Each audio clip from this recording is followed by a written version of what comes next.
sini kami dari kelompok 3 akan menjelaskan tentang lafaz dari segi kejelasan maknanya. Tugas ini dibuat untuk memenuhi tugas ujian tengah semester pada mata kuliah usul fikih 2 dengan dosen pengampu Ibu Rina Juliana MPD. Baik, perkenalkan saya Sinta Kurnia dengan NIM 2012302217. Saya akan menjelaskan materi tentang lafaz zahir dan juga lafaz nas. Dan saya Reza Taufik Maulana dengan NIM 2012302229 akan menjelaskan tentang lafaz mufasal dan lafaz mutlak. Dan untuk yang pertama akan dijelaskan oleh saudari Sinta. Kepada persilakan. Baiklah, di sini yang pertama saya akan menjelaskan yaitu lafaz zahir.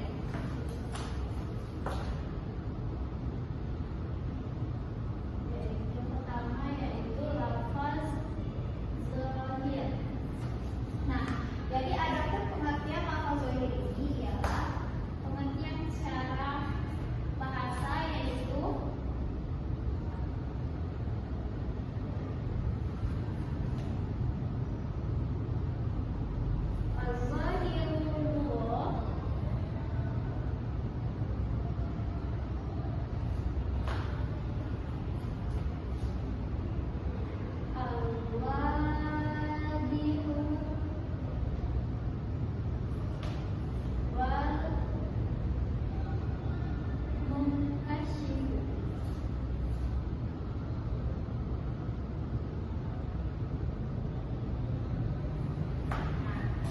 jadi lafaz zahir, pengertian lafaz zahir secara etimologi yaitu az-zahirul lughatan al-wadihu wal munkasyif, yang artinya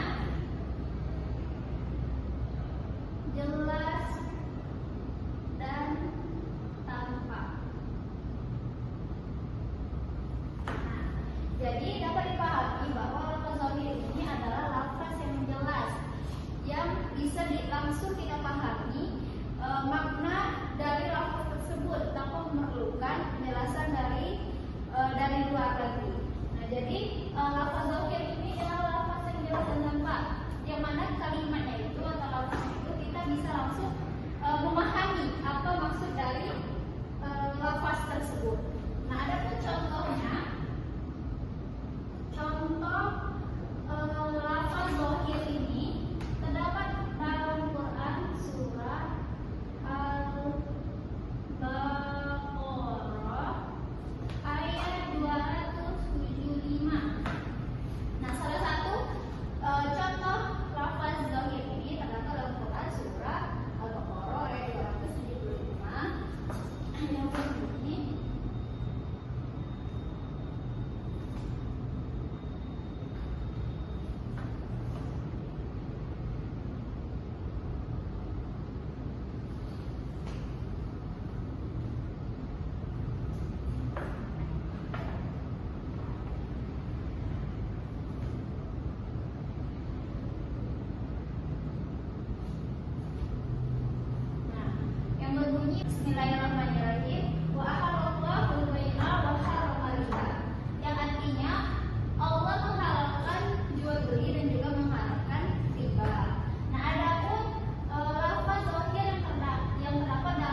Wajib berlaku adil menjadi kebolehan poligami ini. Nah, sedangkan hukum wadainya itu ada dua juga, mani dan sabab. Nah, yaitu mani apabila tidak berlaku adil itu menjadi penghalang atau mani dalam melakukan poligami. Sedangkan sabab, kemampuan untuk berlaku adil itu menjadi sebab bolehnya poligami. Baik, yang selanjutnya yang ketiga yaitu lafaz mukasar.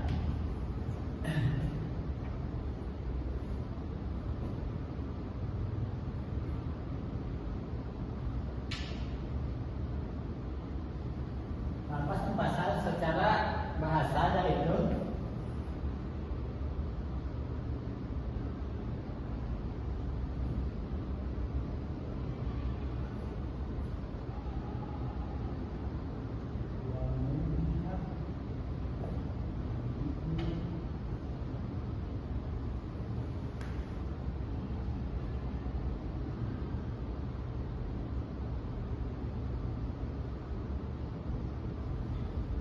secara bahasa yang berbunyi huwa ma wujiha wa wujina mana, yang artinya sesuatu yang sudah diterangkan atau dijelaskan maknanya. Dari definisi ini menunjukkan bahwa mufasal ini memiliki tingkat kejelasan makna yang sangat kuat dalam memahami syariat. Lafaz mufasal ini tidak lagi memerlukan penafsiran tambahan karena maknanya sudah terang dan spesifik. Oleh karena itu, kemungkinan perbedaan penafsirannya menjadi sangat kecil. Contohnya pada contoh lafaz mufasal ada pada ayat.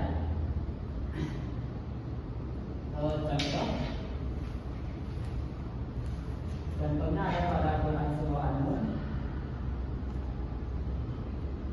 ayat 2 yang berbunyi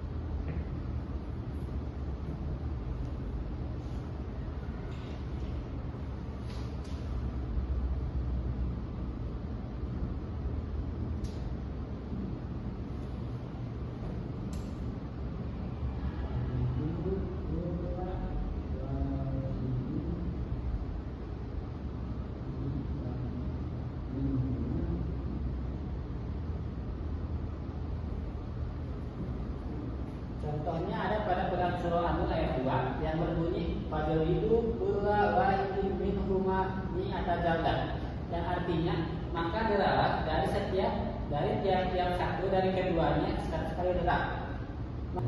Yang menjadi lapas mukasar di sini yaitu pada kalimat mi'ata jaldah, yang artinya 100 kali derajat. Kata 100 kali di sini menunjukkan kalimat mukasar karena menunjukkan sesuatu yang tidak mungkin dikurangi ataupun ditambah. Nah, yang selanjutnya yang ketiga yaitu penunjukan hukum. Penunjukan hukum di sini terbagi menjadi dua. Yang pertama taklifi. Nah, hukum taklifi di sini terbagi ada satu, yaitu wajib. Pada lapas taklifi di sini yang artinya maka adalah menunjukkan kewajiban menegakkan hukum cambuk. Perintah cambuk dalam ayat ini bersifat tegas dan jumlah 100 di sini menunjukkan batas hukuman yang wajib diterapkan, tidak boleh dikurangi ataupun ditambah. Nah, yang kedua menunjukkan hukum wajib. Hukum wajib di sini terbagi menjadi tiga. Yang pertama sebab, syarat, dan akibat. Karena sebab terjadinya perbuatan zina itu menjadi sebab terjadinya hukum, dan adanya pembuktian zina secara syar'i itu menjadi syarat akibat hukum. Namun kalau tidak ada pembuktian zina secara syar'i itu menjadi batal. Dan yang terakhir akibatnya yaitu mendapat 100 kali cambuk. Dan yang terakhir yaitu lapas mukam. Definisinya yaitu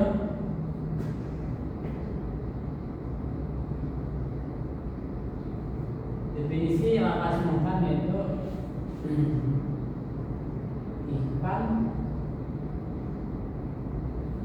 iqamah yuqimu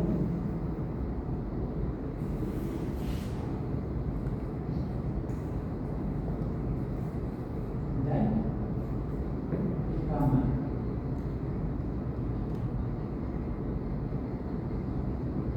Yang definisinya yaitu iqamah yuqimu iqamah, yang artinya mengokohkan, menguatkan, menyempurnakan dan memperbaiki dan mencegah dari kerusakan atau perubahan. Jadi maksudnya itu lapas mukam ini menunjukkan tingkat kejelasan mana yang paling kuat dalam pembahasan sedikit. Selanjutnya contoh lapas mukam ada pada Surah Al-Asr ayat 53.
min ba'dihi abadan.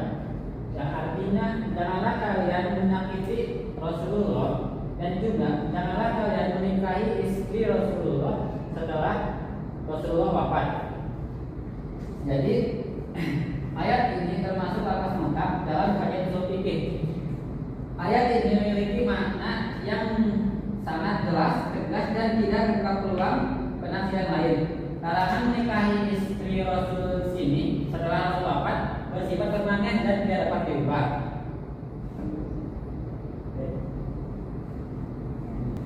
Jadi pada ayat ini yang menunjukkan lafaz lengkap yaitu ada pada kalimat wala antakibu azwajahu min ba'dihi abadan. Dan selanjutnya menunjukkan hukum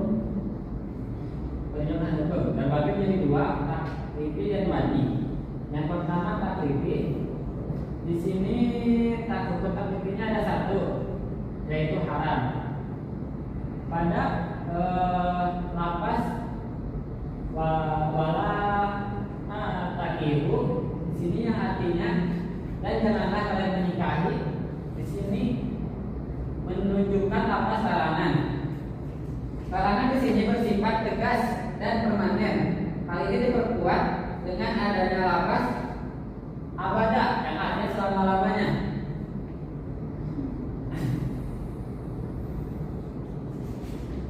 Dan yang terakhir yaitu hukum wajib.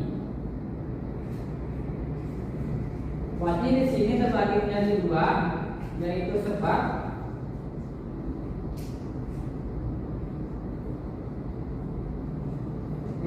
dan mani. Sebab di sini karena mereka ini adalah istri Nabi Muhammad SAW yang menjadi sebab tidak bolehnya dinikahi. Dan yang kedua mani atau penghalang. Di sini penghalangnya karena hubungan pernikahan dengan Nabi SAW. Hubungan tersebut menjadi penghalang adanya akad nikah bagi laki-laki lain setelah Rasulullah SAW wafat. Mungkin sekian dari penjelasan lafaz muhkam dan mufassal. Demikian yang dapat kami sampaikan dari kelompok 3 tentang lafaz versi kejelasan maknanya. Kami akhiri. Wassalamualaikum warahmatullahi wabarakatuh.